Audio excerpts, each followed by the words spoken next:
ஸ்தோத்திரம் ஆண்டவரே. பிரியமானவர்களே, இன்றைய வேத வார்த்தை 1 ராஜாக்கள் 8வது அதிகாரத்துல 54வது வசனம் வாசிக்க.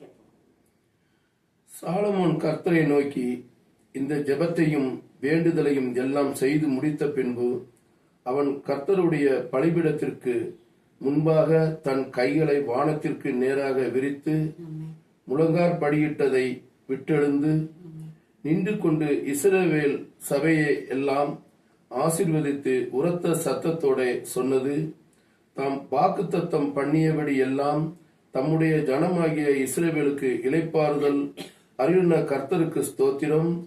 அவர் தம்முடைய தாசனாகிய மோசையை கொண்டு சொன்ன அவருடைய நல் வார்த்தைகளில் எல்லாம் ஒரு வார்த்தையினாலும் தவறி போகவில்லை. ஆமென், அல்லேலூயா. ஆமென். ஸ்தோத்திரம்.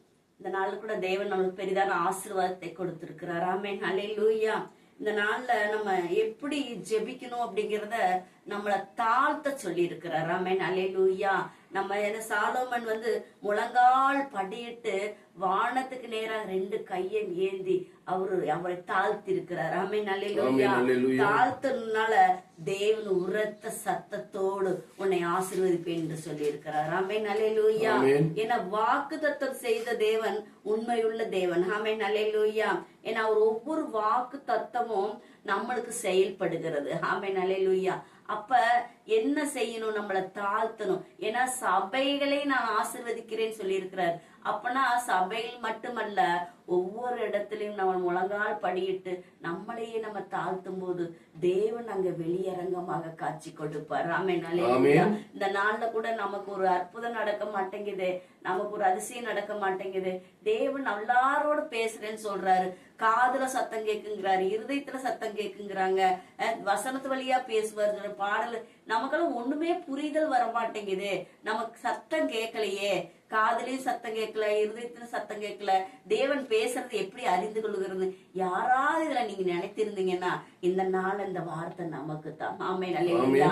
எதிரியெல்லாம் தாழ்த்தணும். நம்ம தேவனை முழங்கால் படிக்கிட்டு நம்மளை தாழ்த்துறவர்களாக நம்ம வெளிப்படுத்தலாம். அப்பனா நம்ம இன்னும் எதிரியெல்லாம் தாழ்த்தணும். அவர் கட்டளையில நம்ம உண்மையா இருக்கிறோமா? 10 கட்டளையில நீ கொஞ்சத்தையும் உண்மையா இருந்தால் நான் அதிகத்திலும் அதிகாரியாக்குறேன்னு சொல்லி வேதவசனம் சொல்லுகிறது. ஆமென், அல்லேலூயா. அப்ப நம்ம கொஞ்சத்திலும் அதுல உண்மையா இருக்கிறோமா? 10 கட்டளையில தேவனுக்கு எதிராக ஏதாவது நடந்திருந்தா கூட அந்த தேவன் நம்ம கிட்ட வருவதுக்கு தடையா இருந்திருக்கும். ஆமென், அல்லேலூயா.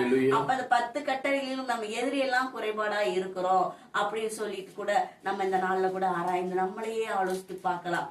அப்ப இன்னும் கூட தேவனோட வார்த்தை வருகிறது. அப்பனா நம்மளுக்கு தேவனுக்கு அருகருப்பான காரியங்கள் இருக்குது. அதுல ஏதாவது நம்ம அதை செய்யறோமா? தேவன் எத்தனையோ வார்த்தை சொல்லி கொண்டே இருக்கிறார் அனுதினமும். ஆமென்.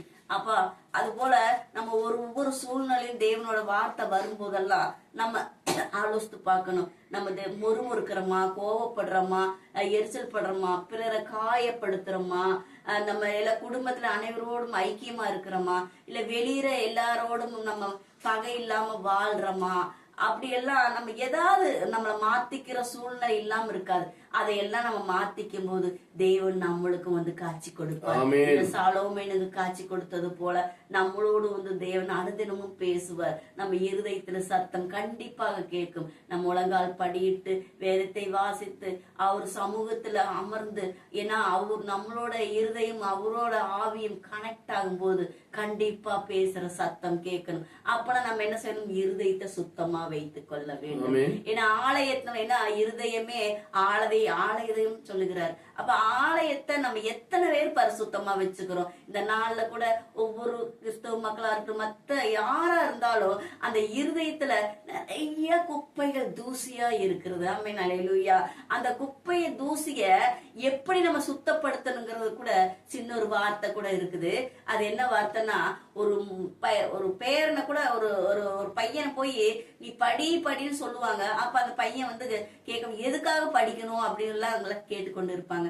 அப்ப கூட போய் ஒரு பாட்டில் எடுத்துட்டு தண்ணியை பிடிச்சோன்னா அது ஓட்ட பாட்டிலா போயிருது. அப்போ நிறைய என்ன ஆயிருதுன்னா அந்த குப்பையெல்லாம் வெளியே போயிருது. அது மாதிரிதான் நம்ம இருதயத்துல அனுதினம் வேதத்தை வாசிக்கும் போது நமக்குள்ள இருக்கிற குப்பையெல்லாம் வெளியேறிடுது. என் வாலிபன் எதினால் சுத்தம் பண்ணி கொள்வார்? தன்னோட வசனத்தினால் தானே அப்படின்னு சொன்ன வேத வசனம் கூட வாலிப பையலா இருந்தாலும் சரி, யாரா இருந்தாலும் பெரியவங்களா இருந்தாலும் சரி, ஒவ்வொரு நாளும் நம்ம வசனத்தை வாசிக்க கேட்க கேட்க நம்ம முழங்கால் படியிட படியிட நம்ம இருதயம் சுத்தமாகிறது.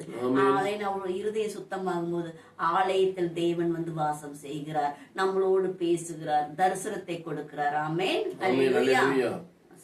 நம்முடைய தேவனாகிய கர்த்தர் நம்மை கைவிடாமலும் நம்மை நிகழ விடாமலும் அவர் நம்முடைய பிதாக்களோடு இருந்தது போல நம்மோடும் இருந்து நாம் அவருடைய வழிகளில் எல்லாம் நடக்கிறதற்கும் அவர் நம்முடைய பிதாக்களுக்கு கட்டளையிட்ட அவருடைய கற்பனைகளையும் அவருடைய கட்டளைகளையும் அவருடைய நியாயங்களையும் கை கொள்வதற்கும் நம்முடைய இருதயத்தை தம்மிடத்தில் சாய பண்ணுவாராக.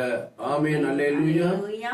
அப்ப தேவன் இந்த மாதிரி வார்த்தை, ஏன்னா நம்ம இதையெல்லாம் செய்யும் போதுதான் அவரோட இருதயத்தை நம்ம சாய பண்ணுகிறார். அப்ப ஒவ்வொரு சூழ்நிலையிலும் இஸ்ரவேல மக்களுக்கு அவர் வந்து இருக்கிறது போல நமக்கும், ஏன்னா ஆதியிலிருந்து ஆபிரகாம் யாக்கோபுன்னு சொல்லிட்டு ஒவ்வொரு அப்படியே சந்ததிகள் அப்படியே வந்துகிட்டே இருக்குது.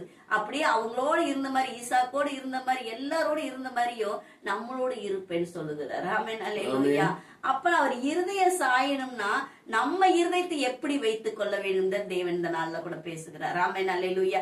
நம்ம இருதயம் பலமாக இருக்கிறதா, நம்ம இருதயம் சுத்தமாக இருக்கிறதா, நம்ம அனுதினம் வேத வாசிக்கிறோமா, அனுதினமும் தேவனை ஆராதிக்கிறோமா, தேவனை நம்ம வார்த்தையை கீழ்ப்படுகிறோமா, இதையெல்லாம் நம்ம ஒவ்வொரு நாளும் யோசித்து கொண்டே இருக்கணும். இந்த நாள்ல கூட செல்லுல கூட எவ்வளவோ காட்சிகள், ஜோக்குகள், எத்தனையோ காரியங்களுக்காக நம்ம அடிக்ட் ஆயிடுறோம். அப்ப தேவன் வார்த்தை வரும்போது மட்டும் அதை என்ன பண்ணிடுறோம், அப்படி தள்ளி விட்டுறோம் இல்லையா? அப்ப இதையெல்லாம் நம்ம யோசிச்சு பார்க்கணும். இது நம்ம ஆவிக்குரிய ஜீவனுக்கு வாழ்வாதாரத்துக்கு முக்கியமான செய்திகள். ஆமென். அல்லேலூயா. யார் போட்டாலும் அந்த வார்த்தையை கேட்கும் போது அந்த நாள்ல அந்த வார்த்தை உங்களை பலப்படுத்துகிறது. ஆமென். அல்லேலூயா. இவங்க போட்டாதான் அவங்க போட்டாதான் இல்ல, நம்ம அப்படி ஓடாம யார் அந்த செய்தியை கொடுத்தாலும் அந்த செய்தி தேவன் அனுப்புகிற செய்தி. ஆமென். அல்லேலூயா. யாரை கொண்டும் அனுப்புவார். ஆமென். அல்லேலூயா. என்ன பெரிய பெரிய ஆளு போட்டாதான் நம்ம பார்க்கணும்லாம் யோசிக்க கூடாது. யாரா இருந்தாலும் தேவன் அனுப்புவார். என்ன ஒரு வார்த்தை வருதுன்னா இந்த நாள்ல இந்த வார்த்தை நம்ம வாசிக்கும் போது அந்த நாளுக்கு நமக்கு பிரயோஜனமாக இருக்கும். ஆமென். அல்லேலூயா.